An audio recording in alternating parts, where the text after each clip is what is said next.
तो ये हमारा फुल वेव रेक्टिफायर का सर्किट है। तो रेक्टिफायर क्या करता है, जो एसी करंट होता है उसको कन्वर्ट करता है डीसी में, ठीक है। तो सर्किट में देख सकते हो यहाँ पे एसी मेंस लगा हुआ है, फिर यहाँ पे 2 डायोड कनेक्टेड है। अगर 2 डायोड कनेक्ट है सर्किट में तो वो हो जाएगा फुल वेव रेक्टिफायर। अगर सिंगल डायोड अपन यूज़ करेंगे तो वो हो जाएगा हाफ वेव रेक्टिफायर, ठीक है। तो दोनों डायोड कनेक्ट करके फिर उसको हमने कनेक्ट किया है अमीटर से, उसके बाद इसको सीधा कनेक्ट कर दिया रेजिस्टेंस से, ठीक है। तो अपन यहाँ पे मेजर करेंगे फुल वेव रेक्टिफायर का रिपल फैक्टर, ठीक है। यहाँ पे सर्किट में देख सकते हो कैपेसिटेंस भी दिया है, इंडक्टेंस भी दिया है, रेजिस्टेंस भी दिया है। तो यहाँ पे अपन को पहले तो विदाउट फ़िल्टर इसका कैरेक्टरिस्टिक देखना है, उसके बाद विद फ़िल्टर, ठीक है। अगर फ़िल्टर लगाओगे तो जो डीसी अपन को विदाउट फ़िल्टर मिल रहा था, जिसमें थोड़े बहुत पल्सेशन थे, उसको वो रिमूव कर देगा, ठीक है। तो ये पहला सर्किट अपन देख रहे हैं यहाँ पे विदाउट फ़िल्टर, ठीक है। तो सर्किट ऑलरेडी कनेक्टेड है यहाँ पे। तो अब बुक में देख सकते हो यहाँ पे रिपल फैक्टर निकालने के लिए टेबल दी हुई है, ठीक है। यहाँ पे अलग अलग लोड रेजिस्टेंस पे अपन को रीडिंग्स लेनी है। लोड रेजिस्टेंस कौन से, ये वाले 100, 200, 300, 500, 1000 ओम, ठीक है। तो सबसे पहले मैं 100 ओम पे रीडिंग लेना चाहता हूँ।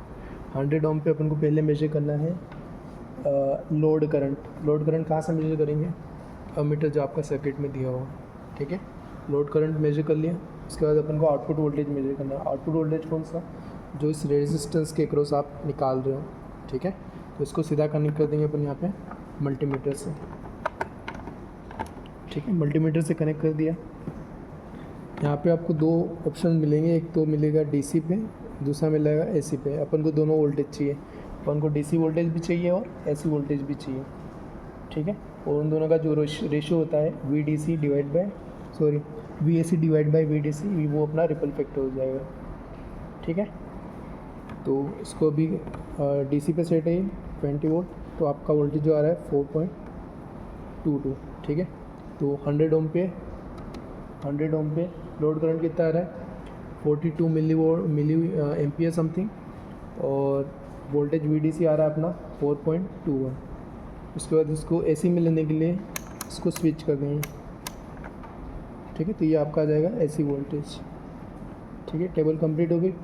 तो अलग अलग लोड रेजिस्टेंस पे आप सारी रीडिंग्स ले लेना, फिर उसका जो रेशियो हो जाएगा V A C upon V D C, वो हो जाएगा रिपल फैक्टर, ठीक है। तो यहाँ से भी रिपल फैक्टर निकल जाएगा। सेकेंड अपन को एक और क्वांटिटी यहाँ पे निकालनी है, वो है वोल्टेज रेगुलेशन, ठीक है, वी आर। तो यहाँ पे अपन को 2 क्वांटिटी मेजर करनी पड़ेगी, V D C no load और V D C full load, ठीक है। दोनों अगर मेजर कर लेंगे तो अपना जो है वो वोल्टेज रेगुलेशन निकल जाएगा। इसके लिए अपन को सिर्फ किसी एक रेजिस्टेंस पे इसको फिक्स कर देना, ठीक है। ये हो जाएगा फुल लोड विद रेजिस्टेंस, ठीक है। तो इस पर जो आपका वी डी सी आ रहा है, ठीक है, वी डी सी जो आ रहा है उसको नोट डाउन कर दो, ये हो जाएगा V D C full load, ठीक है।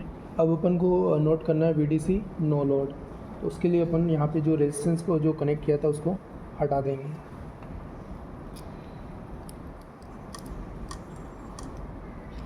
को सीधा मल्टीमीटर से कनेक्ट कर देंगे। कनेक्टेड ही है, ठीक है। रेजिस्टेंस को अपनों ने हटा दिया यहाँ से, सीधा मल्टीमीटर से कनेक्ट कर दिया। तो ये जो सर्किट है वो क्या हो जाएगा अपना नो लोड, ठीक है, नो लोड। तो उस पर जो वोल्टेज आ रहा है उसको मेजर करो, उसकी वैल्यू जो है वो फॉर्मूले में लिखो, और वहाँ से वोल्टेज रेगुलेशन निकाल लो। तो ये पूरा सर्किट, ये जो एक्सपेरिमेंट हुआ अभी, ये हुआ विदाउट फ़िल्टर। फ़िल्टर में करने के लिए आपको क्या करना पड़ेगा, आपके पास 3 फ़िल्टर के सर्किट दिए हैं। एक तो दिया है यहाँ पे LR फ़िल्टर, इसमें अपन को ये जो अमीटर है उससे पहले L जोड़ना पड़ेगा, ठीक है। दूसरा RC फ़िल्टर, इसमें अपन को पैरेलल में कैपेसिटर्स जोड़ना पड़ेगा, और पाई सेक्शन में 2 कैपेसिटर और बीच में एक L लेगा, और सेम प्रोसेस अपन को रिपीट करना है, ठीक है।